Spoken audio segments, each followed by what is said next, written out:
Worrying about an exam and thinking about how you are going to perform in that exam is always going to lead you to a bad show, especially for English based exams. This is because these exams are completely based on mental spontaneity, peace of mind, and also your knowledge on how the exam works. Let's assume that you are going to travel for 10 kilometers. It is obvious that you will have your fuel ready for 20 kilometers, right? The same type of preparation is needed for IELTS examination, especially for IELTS speaking task. This is because IELTS speaking task has a lot of assessment and marking criteria behind the bars that you won't know before taking the test. And this is very important to know because once only you know the working of the exam will you be able to score in the exam. This is a two-part series wherein I am going to help you bring yourself out of the nervousness that you are going to have before the IELTS speaking task.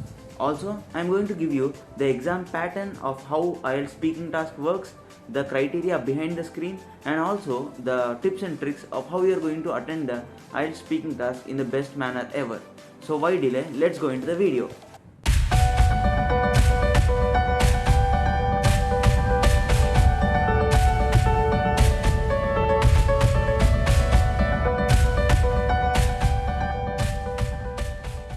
Before getting into the video, for those of you who do not know me, my name is Vivek and I am a Fall 21 Masters aspirant to the United States.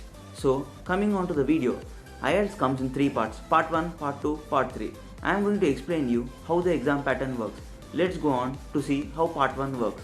Firstly, let's talk about part 1. In part 1, test takers are expected to speak about generalized topics. Part 1 lasts for 4 to 5 minutes. And in this topic, questions are asked about yourself, about your job, about your family, friends, neighborhood, and the place you have grown, etc. These are rather general topics, and this is the first part. This is followed by second part. Let's see how second part works. Let's talk about part 2. In part 2, test takers are given a cue card and they are asked to prepare for a minute. So after giving them a card, in online IELTS examination, what happens is they dictate the question and you are required to prepare the notes for 1 minute or whatever you want to write. That depends on yourself, and you are required to write for 1 minute. You are required to prepare on yourself for 1 minute. So after this, the task lasts for 3 to 4 minutes where you need to speak about the topic, whatever is given to you. Also, after you speak on the topic, they will be also questioning you related to the topic you have spoken. This ends section 2 and followed by section 3. Let's see how section 3 works. Let's see how part 3 works. In part 3, whatever you have spoken in part 2, extra questions are asked and extension topics are asked. This is a section where the user, that is the test giver, is given an opportunity to speak on rather abstract topic and ideas that he has in mind and express himself. So the questions are mostly related to section 2 and the topic and extension of whatever is possible on the topic spoken on section 2, and that is end of section 3. So, and let's see how marking criteria for IELTS works in the following part of the video. IELTS marking criteria is divided into 4 different classes. First one is fluency and cohesion. Second one is going to be lexical resources. Third one is going to be grammar, and fourth one is going to be pronunciation. Let's talk about fluency and cohesion. What is cohesion mean? So grammatically, cohesion means the link between two things. So cohesion is where when I speak a sentence A and when I speak a sentence B, there should be a continuity between the two sentences. The two sentences shouldn't be independent of themselves. That is cohesion, and this should be followed in every task of speaking in the IELTS examination. So when you explain about yourself, you shouldn't just jump on and explain about your family. Rather, you should explain about yourself and conclude on yourself and then step on the topic of explaining about others. This is how cohesion works, and this is the first part of marking criteria. This holds 25%. Let's go on to the second one, that is lexical resource. Lexical resource is technically meaning that it is vocabulary and nothing else. So you know what is vocabulary? You need to use a large number of words and variety of words from various parts of the literature. Another thing to note is that the word which you are going to use should be linked to your sentence you are using and not irrelevant. So the grammar, you need to know the proper usage of the word, you need to know the proper pronunciation of the word, and you need to know how to speak out the word properly. So this complete knowledge on the word will help you frame a sentence and speak and use it properly. This is how vocabulary, that is lexical resource, works, and this holds 25%. Let's go on to the next one, that is pronunciation. Pronunciation holds 25% of speaking task marking. So pronunciation is where the slang that you belong to, that is you use the slang you have, shouldn't affect the language in any manner. Though the speaking would vary from person to person because of a slang, the understandability shouldn't change.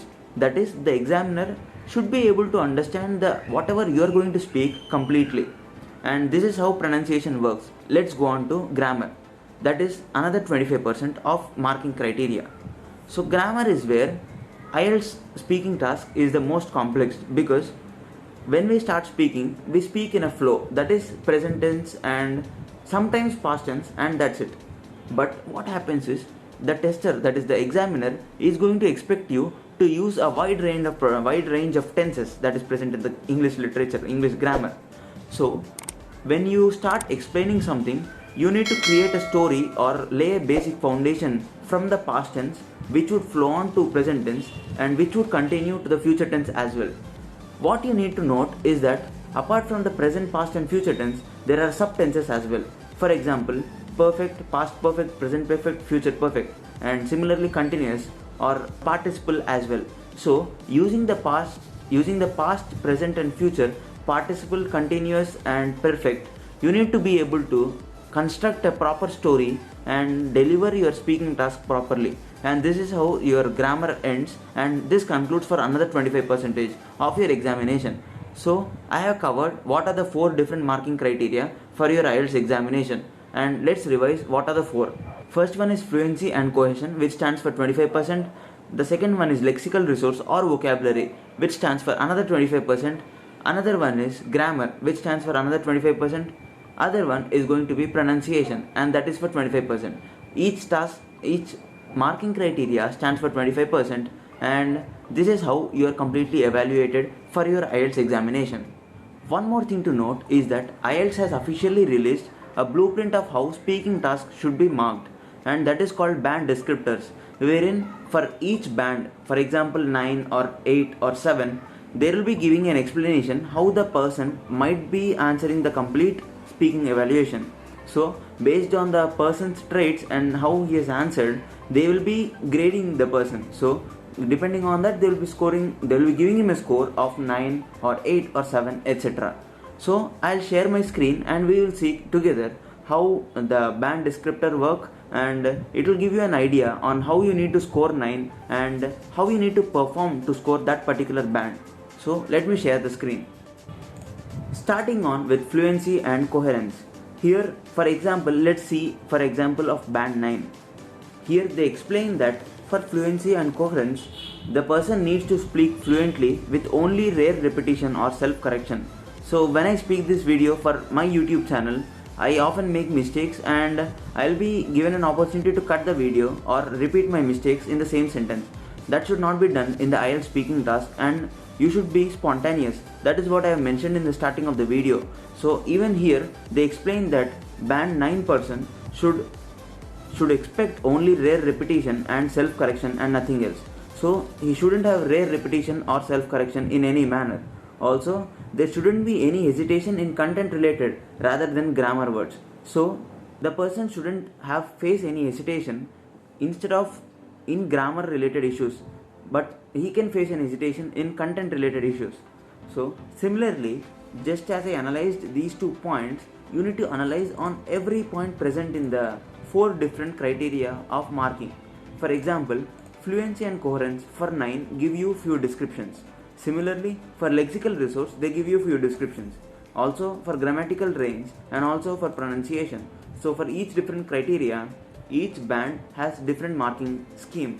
You need to study everything and you will understand what they are expecting to give you a score of 9 or give you a score of 8, and by that you can practice yourself and improve yourself to match that. And this is how efficient test takers prepare for IELTS examination using the public version of the IELTS descriptors that was released by official IELTS org. And that's it. This is the end of the video. If you want to see the continuation of the video, check out the second part as well, and until the next video comes in, stay safe, stay informative. This is Vivek signing off. Thank you so much.